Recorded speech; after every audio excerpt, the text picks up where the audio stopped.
This is the score for the Crybaby Tony Award performance. We did 5 reed saxes, a couple flutes, 4 trumpets, 2 horns, 3 trombones, 2 percussion, 2 guitars, harp, 2 keyboards, and a full string section. A lot of dots. Hi, I'm Christopher Jahnke. I'm an orchestrator.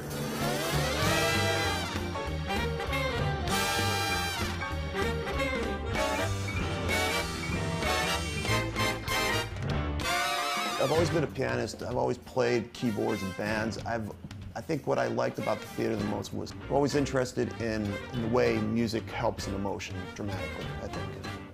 I was very, very fortunate, and still am, to have worked with Bill Brohn. He's orchestrator of Miss Saigon, Crazy for You, Wicked. I learned more from him, and I still continue to, than I ever did in college and growing up. The best way to describe what an orchestrator does is you are essentially responsible to create the way a piece feels sonically.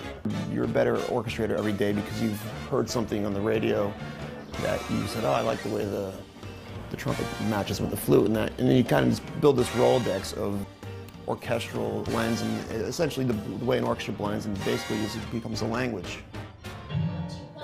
This is basically what you're given. This is piano and drums and rehearsals. So you get sent a recording, you hear how it feels, you hear the vibe of it. What you want, Warner, what you want is me, but you need to see me in a brand new domain. Well, it's plain, Warner, in a different setting. You will see you're getting all of this plus a brain.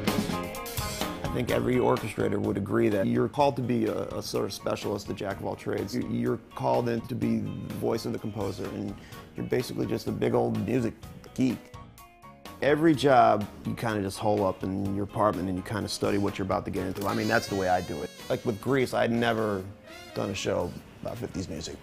And Kathleen Marshall wanted absolutely to sound like authentic 50s music. So I sat here for 3 months prior to writing, listening to Put Your Head on My Shoulder. Put your head on my shoulder. Analyzing what was attractive to a 50s audience that made that song become such a huge hit. And you sort of break it down into a palette of colors and you start writing. It's the original. It's very much a 50s orchestration. However, the one thing that I was missing in it, or an element that I put into it, I was missing the rain. To me, the high piano part is the rain. It's running all over my taffeta.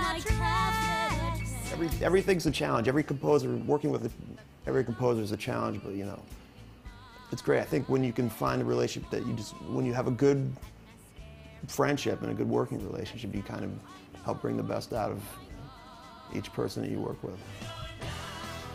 2001, David Bryan, composer of Memphis, he rang up and he said, I got the show Memphis I'm working on and I need a music guy. So I said, sure. David Bryan is a keyboard player and one of the founding members of Bon Jovi, and Memphis is his really first big theater project. Working with him was fantastic because I'd never worked with somebody that successful in that side of the music industry. And things that he brought to the table it was amazing, and just hearing his perspective on the side of the industry was unbelievable. My role in Memphis is a music supervisor. I put together the department. It would have been too much for me to have sort of helped, you know, put together the department and also orchestrate. It's just too big of a job. When you're an orchestrator, you sit by yourself in your apartment for 3 months. As a supervisor, working, you know, you're there every day with the cast.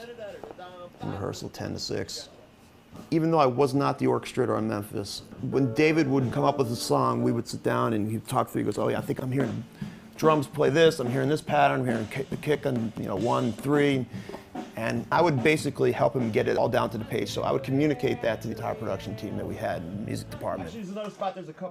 It's kind of helping the department run smoothly, but sort of being this artistic force that helped the department. Dave and I sort of had a hands-on sort of relationship, orchestrating the vocals too, because I would sit down and write the vocal parts with David, write the score down. We were recording the cast album from Memphis, and knowing David and also knowing what he wants, it's that very much balls to the wall, Bon Jovi type singing. It's not pastiche 50s music whatsoever. It's David's voice, and he's telling the story of Memphis in 1950, but using his own voice.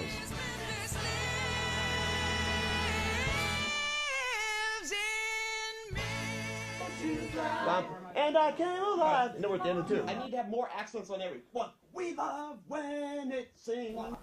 So to me, my job is to make it be what David would be. So all the vocals in Memphis are that sort of hard-hitting, relentless. They hit it hard, and that's David. That's his personality.